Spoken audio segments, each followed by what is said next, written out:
अस्सलाम वालेकुम students. Chapter number 2 यहाँ पे हम स्टार्ट करेंगे जो कि है वेक्टर एंड इक्विलिब्रियम। ठीक है, तो यहाँ पे पहला टॉपिक हमारा वेक्टर के बारे में है, वो हम स्टार्ट करेंगे। इससे पिछले चैप्टर में हम फिज़िकल क्वांटिटीज़ के बारे में पढ़ चुके हैं, तो यहाँ पे हम भी फिज़िकल क्वांटिटी के बारे में सबसे पहले बात करेंगे, फिर आगे उनको दो ब्रॉड कैटेगरीज़ में जो है वो डिवाइड करेंगे। ठीक है, तो यहाँ पे हम उन फिज़िकल क्वांटिटीज़ की बात करेंगे जिनको न्यूमेरिकल वैल्यू के साथ साथ जो है वो डायरेक्शनल प्रॉपर्टीज़ जो है वो भी बहुत ज़रूरी होती हैं उनको डिस्क्राइब करने के लिए। ठीक है, तो फिज़िकल क्वांटिटीज़ को दो ब्रॉड कैटेगरीज़ में डिवाइड किया जा सकता है, एक है वेक्टर और दूसरी है स्केलर। ठीक है, यानी वही फिज़िकल क्वांटिटी जो पीछे आप पढ़ के आए हैं उनको मज़ीद हम कुछ खसूसियात की बिना पर दो कैटेगरीज़ में डिवाइड कर सकते हैं, एक स्केलर होती हैं और एक वेक्टर। ये जो स्केलर हैं एक्चुअली इनको कंप्लीट इनकी डिस्क्रिप्शन के लिए, इनको मुकम्मल समझने के लिए सिर्फ मैग्नीट्यूड की ज़रूरत पड़ती है। ठीक है, जैसे अगर आपने किसी के बताया है कि 2 kg है, इसका मैस 2 kg है, तो उसकी प्रॉपर समझ आ जाती है। इसमें जो 2 है ये इसकी मैग्नीट्यूड है, जो आपने kg बोला है ये इसकी यूनिट के बारे में आपने बोल दिया, तो प्रॉपर जो है वो उसकी बात की समझ आ गई। ठीक है, तो ऐसी फिज़िकल क्वांटिटीज़ जिनको समझने के लिए मैग्नीट्यूड की बस ज़रूरत हो, यानी उनकी जो न्यूमेरिकल वैल्यू होती है ना बस उसकी ज़रूरत हो, तो उसको स्केलर कहते हैं।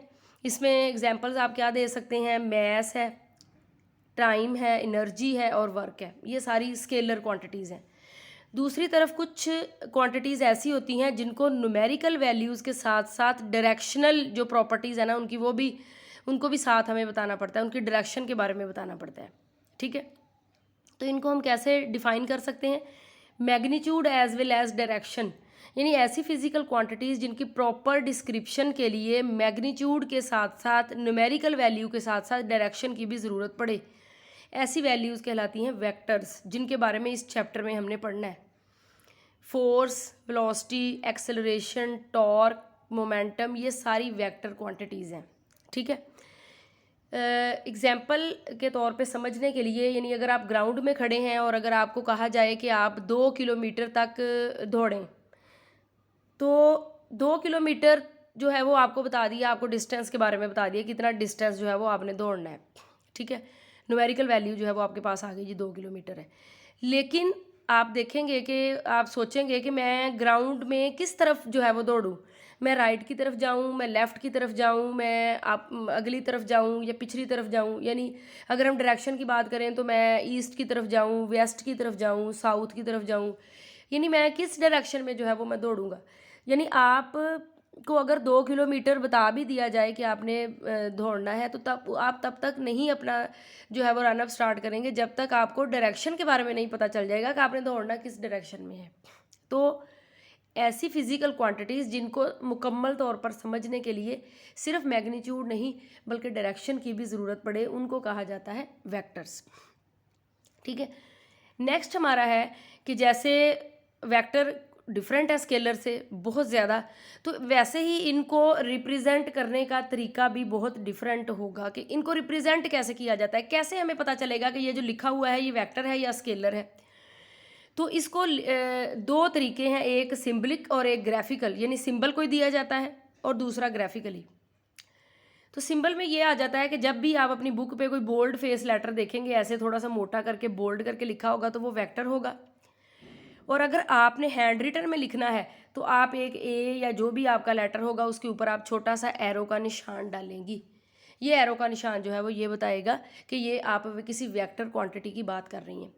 फॉर एग्जांपल आपने लिखा है m is equal to 2 kg और साथ ही आपने लिख दिया velocity is equal to 2 metre per second.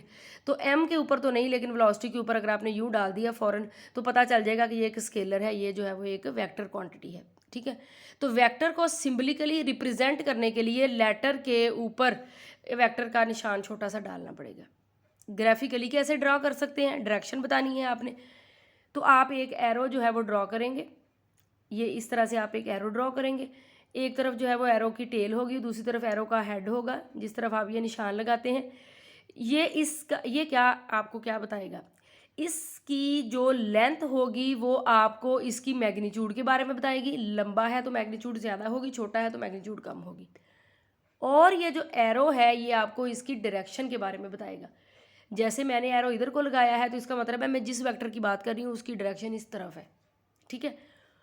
और जितनी मैंने ड्रॉ किया है ना, ये मैंने जितना ड्रॉ किया है इसकी जो लेंथ है वो हमें इसकी मैग्नीट्यूड के बारे में बताएगी। बच्चों वेक्टर वाला चैप्टर बहुत इंपॉर्टेंट है, आप इसको अच्छे से समझें, कंसंट्रेशन दें। आधी से ज़्यादा फिजिक्स में वेक्टर के जो भी आप यहाँ पे पढ़ेंगे वो आगे जाके अप्लाई होंगे, तो आपको उस वक्त जो है वो प्रॉब्लम जो है वो नहीं होगी, ठीक है। उसके बाद जो है वो वेक्टर को हम रिप्रेजेंट कर दिया, सिम्बलिकली रिप्रेजेंट कर दिया और ग्राफिकली रिप्रेजेंट कर दिया, ठीक है। मैग्नीट्यूड इसकी कैसे लिखी जाती है, जब आपने मैग्नीट्यूड के बारे में लिखा जाता है तो आप एक लेटर लगा के, लेटर लिख के उसके साथ आसपास जो है वो लाइनें लगा देते हैं, ठीक है। ये इसकी मैग्नीट्यूड होगी। तो अगर अकेली आपने मैग्नीट्यूड जैसे लिखनी होगी ना, नेक्स्ट हम इसके बारे में मज़ीद फिर समझेंगे।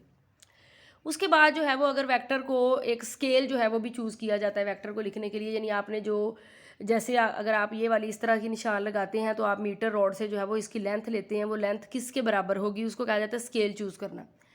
जैसे मैं कह देती हूँ कि मीटर से जो आप लगा रहे हैं 1 मीटर जो है वो 1 मीटर पर सेकंड के बराबर है। सॉरी, इसको यहाँ पे 1 मीटर नहीं, 1 सेंटीमीटर आप कहें, मीटर तो बहुत ज़्यादा हो जाएगा, 1 सेंटीमीटर कह लें, क्योंकि आपने जो आपके पास स्केल होता है ना आपने उससे लगानी होती है। तो 1 सेंटीमीटर आप कहेंगे 1 centimetre, sorry 1 centimetre is equal to 1 metre per second. यानी आप जो इस तरह से ये एक लाइन ड्रॉ करेंगे 1 मीटर की, वो किस वेक्टर को रिप्रेजेंट करेगी जिसकी मैग्नीट्यूड होगी 1 मीटर पर सेकंड। मैं यहाँ वेलोसिटी की बात कर रही हूँ। और अगर आप ऐसे 2 सेंटीमीटर का लगाते हैं तो वेलोसिटी किस चीज़ के बराबर फिर आ जाएगी, 2 मीटर पर सेकंड, ठीक है। इसको कहते हैं वेक्टर को ग्राफिकली रिप्रेजेंट करना, स्केल के मदद से जो है वो आप ग्राफिकली रिप्रेजेंट कर सकते हैं। नेक्स्ट जो है हम वेक्टर को रिप्रेजेंट करते हैं कोऑर्डिनेट सिस्टम की जो है वो हमें ज़रूरत पेश आती है। इसको कार्टेशियन कोऑर्डिनेट सिस्टम भी कहा जाता है और रेक्टेंगुलर कोऑर्डिनेट सिस्टम भी कहा जाता है। रेक्टेंगुलर कोऑर्डिनेट सिस्टम क्यों कहते हैं कि इसमें 2 या 3 म्यूचुअली परपेंडिकुलर लाइंस होती हैं। कोऑर्डिनेट सिस्टम क्या होता है, सेट ऑफ 2 और 3 म्यूचुअल परपेंडिकुलर लाइंस। हम दोनों के बारे में पढ़ेंगे, 2 लाइन कब होती हैं और 3 लाइन कब होती हैं। तो 2 लाइन जो है वो लगा ली जाती हैं, एक लाइन इस तरह लगाई जाती है और दूसरी लाइन जो है वो इस तरह उसके ऊपर लगा दी जाती है। एक वर्टिकल लाइन होती है और इसको हॉरिजॉन्टल लाइन का नाम देते हैं। जो हॉरिजॉन्टल लाइन है वो एक्स एक्सिस कहलाती है, जो वर्टिकल लाइन है वो वाई एक्सिस कहलाती है। ये क्यों लिया जाता है, एक्चुअली ये रेफरेंस एक्सिस होते हैं। जैसे आपने वेक्टर की डायरेक्शन को शो करना होता है तो उसको बताने के लिए आपको रेफरेंस एक्सिस ड्रॉ करने पड़ते हैं। बिल्कुल इसी तरह से जैसे अर्थ में अगर आपने किसी डायरेक्शन का बताना हो तो पहले आप क्या ड्रॉ करते हैं, आप साउथ, ईस्ट, वेस्ट, नॉर्थ, ये सारी ऐसे लाइन लगा के आप जो है वो लिख देते हैं कि इस तरफ साउथ है, इस तरफ वेस्ट है, इस तरफ ईस्ट है, नॉर्थ है, इस तरफ ईस्ट है, इस तरफ जो है वो वेस्ट है। ऐसे लगाते हैं ना आप, लाइनें लगाते हैं आप इस तरह, तो फिर आप बताते हैं जी किधर को जा रहे हैं। तो बिल्कुल इसी तरह वेक्टर को रिप्रेजेंट करने के लिए हमें कार्टेशियन कोऑर्डिनेट सिस्टम या रेक्टेंगुलर कोऑर्डिनेट सिस्टम की ज़रूरत पेश आती है, जिसको कहा जाता है रेक्टेंगुलर कोऑर्डिनेट एक्सिस। ये एक्सिस जो है, ये जो लाइन होती हैं, ये एक्स एक्सिस है, ये लाइन वाई एक्सिस है, इनको एक्सिस जो है वो कहा जाता है। 2 लाइन वाले सिस्टम को 2 डायमेंशनल कोऑर्डिनेट सिस्टम कहा जाता है। 2 डायमेंशन का मतलब है 2 सिमतें दिखा रहा है, ये एक एक्स दिखा रहा है और एक वाई दिखा रहा है। इस तरफ एक्स पॉजिटिव वैल्यू है, इस तरफ एक्स की नेगेटिव है, इस तरफ वाई की पॉजिटिव है और इस तरफ वाई की नेगेटिव है, ठीक है। तो ये दोनों लाइनें एक दूसरे के ऊपर आपने ड्रा करनी है, जहाँ पे ये इंटरसेक्ट करती हैं उसको कहा जाता है ओरिजिन और उसको ओ से शो किया जाता है। अगर आपने अब इसमें कोई वेक्टर आपने ड्रॉ करके दिखाना है तो ओरिजिन से वेक्टर को लेंगे, यहाँ तक जाएगा, ये देखें जो जितनी आप लेंथ बनाएंगी ना उतनी वेक्टर की मैग्नीट्यूड होगी। फॉर एग्जाम्पल मैंने कोई डिस्प्लेसमेंट का वेक्टर डी बना दिया है, तो पी पॉइंट पे यानी 0 से लेके पी तक वेक्टर डी मैंने ड्रॉ किया है। उसके 2 आगे एक्सिस आ जाते हैं, एक एक्सिस एक्स वाला जो ए को शो कर रहा है और बी वाला जो वाई वाली को शो कर रहा है, यानी मैग्नीट्यूड जितनी उसकी एक्स में है जितनी उसकी वाई में है, ठीक है। यानी पी के जो है वो आगे 2 कोऑर्डिनेट हो गए, एक एक्स वाला पहला और दूसरा जो है वो वाई वाला, ठीक है। इस तरह से आप कोई भी वेक्टर जो है वो यहाँ पे रिप्रेजेंट कर सकते हैं। टेल ओरिजिन पे आएगी और हेड जो है वो आगे उसकी डायरेक्शन को बताएगा, और एक्स एक्सिस के साथ जो है वो जितना ये एंगल बनाएगा वो एंगल जो है वो थीटा, उसको थीटा एंगल जो है वो उससे मेंशन किया जाता है। तो फिर 3 डायमेंशनल सिस्टम जो है वो क्या हुआ, जिसमें इस तरह की 3 लाइनें आ जाती हैं। 3 डायमेंशन सिस्टम में इस तरह की 3 लाइनें जो है वो आ जाती हैं। ये एक आपने लाइन जो है वो इस तरह ड्रा करनी है, दूसरी इस तरह और तीसरी आएगी आपकी तरफ परपेंडिकुलर जो होनी है। परपेंडिकुलर का मतलब होता है तीनों लाइनें एक दूसरे के साथ 90 डिग्री का जाविया बनाए, ठीक है। ये वाला इसके साथ 90 का बनाए और जो तीसरा हो वो इन दोनों के साथ 90 का बनाए। तो उसको ऊपर की तरफ ड्रा करने की बजाय हम थोड़ा टेढ़ा ड्रॉ कर देते हैं, क्योंकि पेपर का जो प्लेन है हमारे पास वो 2 डायमेंशन है, वो 3 डायमेंशन तो नहीं है, इसलिए हमें एक डायमेंशन जो है वो थोड़ी इस तरह ड्रॉ करनी पड़ती है। 2 सही ड्रा हो जाती हैं, तीसरी इस तरह से, क्योंकि 2 डायमेंशन है ये। लेकिन ड्रॉ 3 डायमेंशन करना है तो तीसरी को हम इस तरह ड्रॉ कर देते हैं, ठीक है। तो ये जब 3 लाइनें म्यूचुअली परपेंडिकुलर हो गई तो ये क्या कहलाता है, 3 डायमेंशनल कोऑर्डिनेट सिस्टम। प्लेन को कहा जाता है 2 डायमेंशनल, ये प्लेन है। और अगर स्पेस में आपने लेना हो तो फिर 3 डायमेंशन। एक वेक्टर कहा जाए प्लेन में ड्रॉ करना है तो आप 2 लाइनें ड्रॉ करेंगे, एक वेक्टर कहा जाए स्पेस में ड्रॉ करना है तो आप 3 लाइनें ड्रॉ करेंगे, ठीक है। और जब आपने वेक्टर को रिप्रेजेंट करना होगा तो आप इस तरह से वेक्टर को लेंगे और इसके 3 हिस्से जो है वो फिर कोऑर्डिनेट होंगे। पी का 3 हिस्से होंगे, A B C, A X वाला, बी वाई वाला, सी जेड वाला, ठीक है। 3 हो गए X Y Z, 3 dimensional coordinate system, जिसमें एक वेक्टर को आप स्पेस में रिप्रेजेंट करते हैं जिसके 3 हिस्से होते हैं, ठीक है। इसके साथ एंगल आप कैसे मेंशन कर सकते हैं, आपने वेक्टर जो है वो ले लिया, जो एक्स एक्सिस से वेक्टर को कर रहा है वो अल्फ़ा, जो वाई से कर रहा है वो बीटा और जो जेड से कर रहा है वो गैमा। तो स्पेस में एक वेक्टर को जब आप ड्रॉ करते हैं तो उसके 3 एंगल बनते हैं, अल्फ़ा बीटा गैमा। लेकिन जब आप प्लेन में करते हैं तो फिर आप एक ही एंगल से रिप्रेजेंट कर देते हैं, जिसको जनरली आप कहते हैं थीटा।